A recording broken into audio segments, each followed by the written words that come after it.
Welcome to Culture Collective, the podcast about art, lifestyle, and culture for Georgia State and Atlanta, presented by The Signal. All right.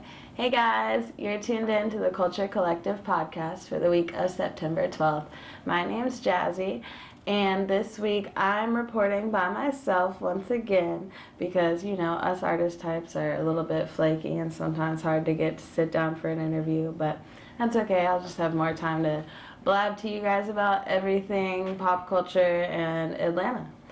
So let's start off with this past week. As most of you know, Bass Nectar came into town, played a 2-night run, and also there was one music fest. And I was just really sad because Dungeon Family reunited, Anderson .Paak played. There were so many more amazing performances that I had to miss because I was at work until 3 in the morning serving drunk people beer. So I missed out, unfortunately, but I hope that all of you got to go see, this history be made. Everyone was really excited about the Dungeon Family coming back, and pretty much all of the people that started the Atlanta rap scene were on stage together at one music fest this past Saturday.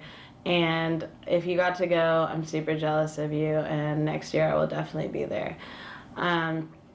Also, as I mentioned a few episodes ago, Donald Glover's new television series Atlanta premiered last Tuesday on FX. If you missed it, there is a free version of it online. I know for a fact it's on Facebook, so either go look up Atlanta's Facebook or FX's Facebook, and the first episode should be there available to stream. And it's really good. It's definitely Atlanta. So check that out. And it comes out every Tuesday at 10 p.m. on FX. So definitely go watch that if you're looking for a new show to get into. In other news, according to XXL Magazine, Travis Scott just signed a deal with Universal, putting him in a position to really skyrocket to a complete whole new level of fame. Quote, the publishing deal will include La Flame's latest project, Birds in the Trap Sing McKnight, which earned the top album spot on Billboard's 200 chart, as well as the rest of his catalog. The GOOD music rapper's second solo album release clocked in 88,000 equivalent album sales in its first week out. The project was released exclusively through Apple Music streaming service, making it the sixth Apple Music exclusive to hit number 1. It garnered 50.2 million streams in week 1 alone. The album features guest appearances from Kid Cudi, Casey, Young Thug, Black Youngsta, Andre 3000, Kendrick Lamar, Quavo, The Weeknd, and others. So if you haven't gone and listened to it, definitely check out Travis Scott. Congratulations to him. You know, he's only 24 and he's getting signed with Universal and hitting Billboard top, charts. That's awesome. He's one of my personal favorites. Also, Schoolboy Q dropped a new music video for Overtime. Schoolboy Q is one of my personal favorites. You guys know I love his visual content. This video is featuring Miguel and Justin Sky. He keeps it really like trippy hippie meets hood. At one point he's in a park sitting on a slide with a coat that's changing colors, all rainbow colors, and he rests his head on a stripper's booty that's twerking. So, it's typical Schoolboy Q. If you're a fan, you definitely will love this video. Check it out. Another video that just got dropped was Gang Gang from Wiz Khalifa with Chevy Woods and Casey Veggies. That can be found on XXL Mag or Complex.com. In other news with hip-hop artist Designer, the song Panda that has, hit the radio and has not stopped streaming for the past few months. He got arrested on Thursday, September 8th on charges of criminal possession of a controlled substance, criminal possession of drugs with intent to sell, and criminal possession of a loaded weapon and menacing. According to XXL, those charges have been dropped. As the story develops, it was rumored that the pills were first believed to be Oxycontin, which is a painkiller, that's had a lot of controversy within our healthcare system and within people getting addicted to it recreationally. But it turned out to be all of the pills, I think it was 302, were different types of steroids that didn't even belong to the rapper designer, but rather the guy who was driving the vehicle. But once he got released from jail, he was spotted at the Gucci store with Tyga, so I guess he can't be really doing that bad off. In other news, I got some Atlanta events for you guys. You know, we're going to be keeping the podcast a little bit short this week since I don't have my interviewee here with me. But to leave you guys off, I got some events. Starting with film events that are going on in Atlanta right now is the Atlanta International Documentary Film Festival. It visits the Mammal Gallery from September 15th through the 17th. So if you like documentaries, definitely go check that out. I'm hopefully going to make it out there because I love documentaries, and one of my dreams is to become a documentary filmmaker. So I'll definitely be there. Out on Film is a gay film festival showing over 80 pieces that will be at Landmark Cinema in Midtown from September 29th to October 6th. And something else I'm really excited about, the Cause and Effect, which is Georgia's progressive film competition, which, quote, aims to bring important social, political, environmental, and economic issues facing Georgia into focus through film, while encouraging filmmakers to identify problems facing our state and propose viable solutions. And they're now accepting submissions until October 2nd.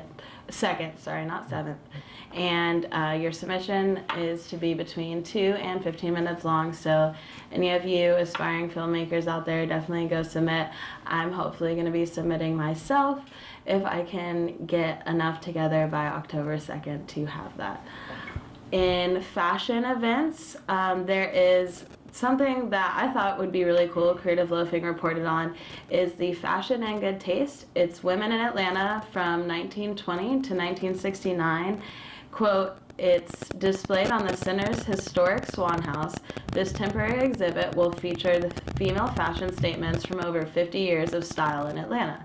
So make sure you visit this exhibit, open Monday through Saturday at the Atlanta History Center. I believe it's there until early October, so make sure you guys check that out. I think it should be really interesting, as Atlanta's kind of been a hub for, fashion, music, pretty much anything, pop culture. You know, Atlanta's been a hub for that for a long time. In a Vice documentary, Dr. Dax has this quote that says, Atlanta is the blueprint for everything cool. And I really love that quote, and I think that an exhibit like this will be definitely interesting to see because of that. There's also the 3rd annual I Love ATL pop-up shop at the W Hotel on September 25th. It's expected to include more than 30 local vendors, and they'll have clothing, accessories, home goods, vintage, and plenty more. So there's definitely going to be a lot to see at I Love ATL pop-up shop if you can make it down to the W on the 25th. And just a list of some other events that are going on. Atlanta Streets Alive is on September 25th as well. It's like a bike ride through downtown. They kind of shut down a lot of streets, and everyone goes out and has a good time and celebrates the A. TEDx, if you guys ever watch TED lectures, TED Talks, they're really interesting to me. I know that I've had a lot of classes where teachers will show TED videos, but they are coming to Atlanta on September 30th. There is also Midtown Music Festival from September 17th to 18th.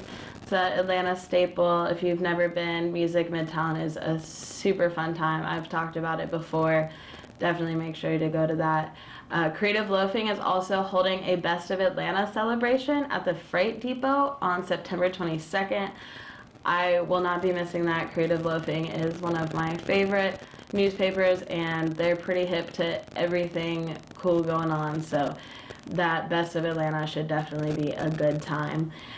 And there is East Atlanta Strut on September 24th.